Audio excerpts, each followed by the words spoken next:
Por favor, passe mais adiante, Alexandre. Olha, e aí, gente, eu fiz aqui um exercício, é um terceiro piso, tudo culpa do MEC. E é matemática, a matemática é lógica, a matemática ela quase não tem argumento contra ela quando você trabalha com lógica. Quer ver, ó? O que é que eu fiz aqui? Desprezando o aumento que teve já de repasse a partir da aprovação da lei do PIS em julho de 2008, desprezando o segundo semestre de 2008, eu peguei, então, a primeira portaria de 1132-34, né, aliás, a última que ficou valendo para 2009, e agora, a mais recente, e diminuir. Lógico que eu votei de uma maneira meio rude toda a diferença desde janeiro de 2009 até agora de qual foi o percentual de reajuste do valor aluno. Qual é esse percentual? 52,72%. Que quando você multiplica por 950, que é o PIS inicial, criado por quem tinha competência, e o Supremo reconheceu que é a União, você chega que nenhum piso, por pior que seja neste país, pode ser inferior, seguindo a lei do PIS e desprezando o segundo semestre de 2008, pode ser inferior a R$ 1.450,84. Agora, você veja o vai e vem de juízos matemáticos a partir de 10 portarias. Gente, ó, eu imprimi as portarias, deu um livro aqui, ó. As 10 portarias eu encadernei, ó. Isso aqui são as 10 portarias do MEC, ó. Dá um livro. Quem é que consegue trabalhar com um caos desse, com uma bagunça dessa? Ou o MEC pare de fazer portaria, ou só lance portaria em abril de cada ano. Mas isso aqui só é usado pelas prefeituras para fazer o mal. Para fazer o mal. Na época que a economia no mundo, globalmente, teve uma caída, e teve aquela crise financeira, no instante saiu portaria diminuindo. Aí em 2010 melhorou, agora que veio sair a portaria melhorando. E quando é para fazer o bem, é assim que o MEC procede, né? Eu via hoje de manhã, Alexandre ainda tem página ainda? Vê se tem não, né? Eu volto para a foto, por favor, Alexandre, para o pessoal ficar vendo o pessoal aqui lá em Fortaleza, na caminhada pelo piso, andamos no centro e paramos o trânsito sem pedir licença e sem comunicar a ninguém. Aí parou por quê? Porque o povo é soberano e a gente retomou as ruas que pertencem a gente. Então, aí, gente, veja bem, eu via hoje sobre o trabalho decente, eu vi na luta dos professores, eu vi vários pontos que se encaixam na história do trabalho decente, violações ao direito dos professores, que tornem decente o trabalho de vocês. Eu tenho acompanhado os problemas de professor com garganta, por exemplo. Há um médico, tem município que o médico não dá nem um atestado, porque a prefeitura diz que não é para dar atestado. A história da readaptação. Os municípios que o regime é próprio de previdência e negam salário de maternidade, auxílio-doença.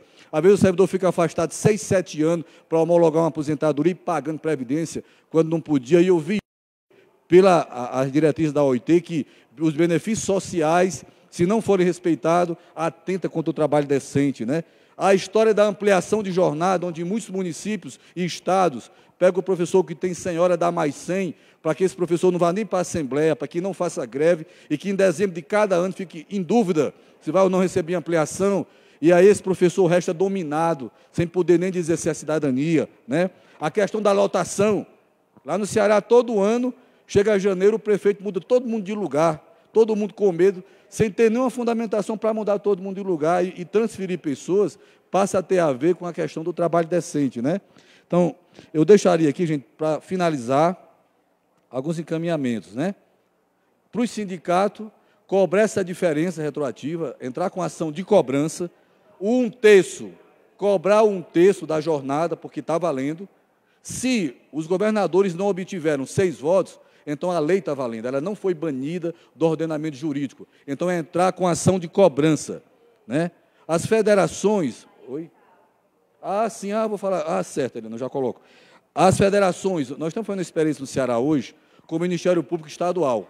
Nós procuramos o promotor estadual da Comissão de Educação, a FETANS, e falamos com ele, olha, promotor, aqui é a Comissão de Educação do Estado. Nós entendemos que quem tem competência legal para recomendar algum piso é o Ministério Público, porque lá no artigo 29 da lei do Fundeb, ele tem esse poder, o estadual e o federal. Então, nós requeremos ao promotor que está estudando uma recomendação estadual sobre qual é o piso mínimo a ser pago. porque a gente não reconhece esse piso do MEC, porque o MEC não tem competência para estar fixando piso. Então, para os sindicatos, a gente propõe, para as federações, aliás, provocar o Ministério Público Estadual para entrar com um pedido de recomendação para quem tem competência de, estudando a lei, dizer qual seria o piso mínimo, que seria, no mínimo, esses 1.450, que é o que a gente quer do Ministério Público Estadual, né?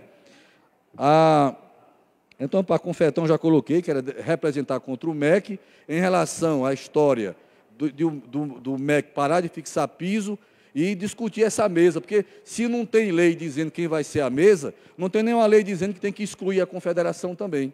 Mas o raciocínio é excludente. E eu queria, para finalizar, discordar de uma coisa que o Da Chaga não aprofundou aqui, ele não aprofundou, não sei porquê, mas eu não podia deixar passar em branco. Gente, para professor, a lei de responsabilidade fiscal não se aplica quando ultrapassa o limite prudencial. E é bem facinho explicar por quê. É a coisa mais fácil do mundo.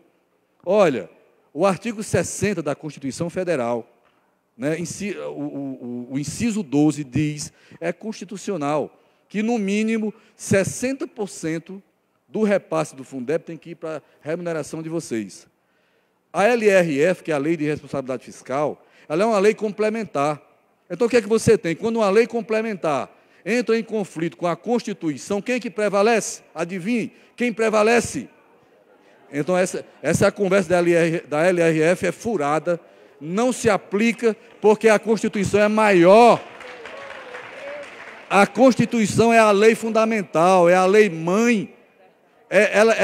A Constituição, ela impõe diretriz para todas as normas. Logo, não vale esse raciocínio. Eu não acredito que o Da Chaga não sabe disso. Eu não acredito que o Da Chaga ignore isso. Ele passou ao largo, eu fiquei observando aqui, ele falou tal, mas não disse nada. Passou por cima, né? Então, gente, assim eu encerro. E eu acredito o seguinte, que a única coisa certa que a gente tem é a seguinte, é que a nossa democracia, apesar de sermos um Estado democrático de direito, ela ainda é muito frágil, porque as nossas instituições não funcionam ainda como deveria.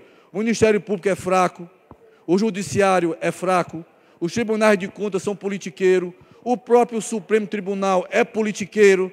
Aí, nesse caso, aumenta a nossa responsabilidade e o nosso protagonismo na luta pela efetivação deste piso.